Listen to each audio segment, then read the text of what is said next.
আসসালামু আলাইকুম দর্শক বন্ধুরা, আশা করি সবাই মহান আল্লাহ তাআলা আশিস রহমতে ভালো আছেন। তো আসছিলাম অনেক দিন পরে আমাদের ঘাসের জমিতে, যেহেতু এখানে এই সময় আর কি পানিতে ভরা থাকে আর আমরা ঘাস চাষ করতে পারি না। দেখেন আসলে এই গোবরটা দেওয়ার কারণে এইখানে তেমন একটা নামই না, মানে পানি বৃষ্টির পানি পড়ে এই গোবরটা গলে গেছে, মানে কেমন লাগে যেন কাদা আর গোবর পাড়া দিতে যেন কেমন লাগে, এই জন্য আর অনেক দিন নামি না। দেখেন এইখানে কিন্তু আশেপাশে সব জায়গায় পানি ভরে গেছে। তো ইদানিং কিছুদিন দেখতেছি এইখানে আর কি পানিটা কমেছে, মানে অন্য অন্যভাবে থেকে এইভাবে একটু আগেই পানিটা মনে হচ্ছে কমে যাবে, কারণ এই সময় পানি থাকে একদম ফুল ভরা হাঁটু সমান। একেবারে সে জানুয়ারি মাসে পড়েছে, তারপরে হচ্ছে শুকায়। তো এবার দেখতেছি যদি বৃষ্টি না হয় তাহলে আর কিছুদিনের মধ্যেই আর কি টেনে যাবে, 1-2 মাসের মধ্যে আর কি একদম শুকায় যাবে, সেরকম একটা বা মানে আশা করা যায়। তো এইখানে আমাদের ওই দেখেন ওই ঘাসের জমি ওইখানে একটা সিরিজ গাছ পড়েছে আর কি, বাতাসে সম্ভবত এটা ভেঙে গেছে। তো এটাও দেখা যাচ্ছে কাদা না কমলে ওইটা আর কি উঠাই নিতে পারতেছি না। আর এমনি যে সেচি শাক হয়েছে যে পরিমাণ, দেখা যাচ্ছে আমাদের 2টা গরু আছে, 2টা ছাগল আছে, মানে কোনো অবস্থায় একদিন কাটলে মানে কোনো অবস্থায় খেয়েও শেষ করতে পারবে না। কিন্তু এই একটা কারণেই আর কি এখানে নামতেছি না। আর যে ঘাসগুলো কাটছিলাম দেখেন এগুলো কিন্তু বেঁচে আছে, মারা যায়নি, একেবারে মারা যায়নি, কিন্তু বেঁচে আছে। দেখা যাচ্ছে পানি কমলে এখানে গোবর একটু মাটি দিয়ে একটু সার দিতে পারলে বা গোবর দিতে পারলে দেখা যাচ্ছে অনেকটা ভালো হবে। আর দেখেন এই গাছটা এই যে ভেঙে গেছে, আর দূরে যে দেখতেছেন অতটা ভালোভাবে দেখাইতে পারতেছি না, কারণ না নামলে তো এখানে ভালোভাবে দেখানো যাবে না। ওই যে গোবর দেওয়ার কারণে আর কি নামতে পারি না।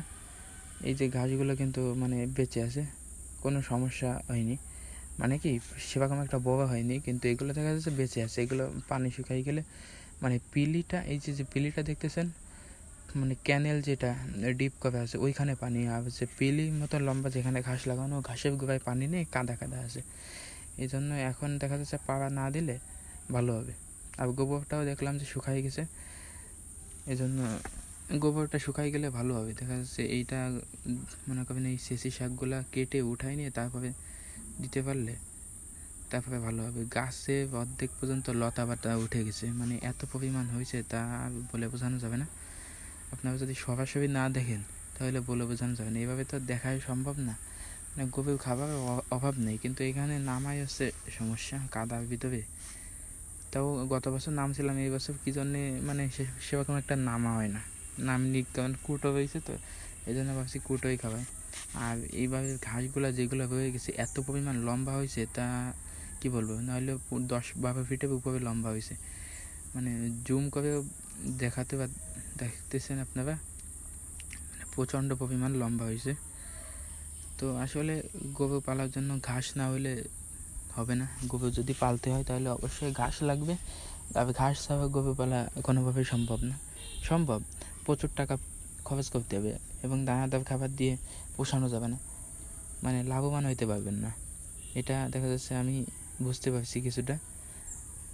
কাঁচা ঘাসের বিকল্প আর কি কিছুই নাই, কাঁচা ঘাস যত খাওয়াবেন গরুর স্বাস্থ্যও ভালো হবে এবং গরু সুস্থ থাকবে। দানাদার খাবার যত কম দিয়ে পাওয়া যায়, তাও মনে করবেন একটা মাত্রা আছে, মানে খাদ্যের গুণগত মান ঠিক রেখে গরুকে মনে করেন দানাদার দিতে হবে। ও যা খাবে ঠিক আছে, কিন্তু ওর বডি ওয়েট অনুযায়ী মনে করেন 100 কেজির জন্য 1 থেকে 1.5 কেজি দেন, 1.5 কেজি দেন, একটু কম দিলেন এরকম। আর বর্তমানে গরুর দাম খুবই কম, আপনারা যদি কেউ গরু কিনতে চান এখন থেকেই কিনে ফেলেন এবং রোজার সময় আসতেছে, রোজার সময়ও ছেড়ে দিতে পারেন। আর কোরবানির উপলক্ষেও রাখতে পারেন, কারণ এখন গরুর দাম খুবই কম।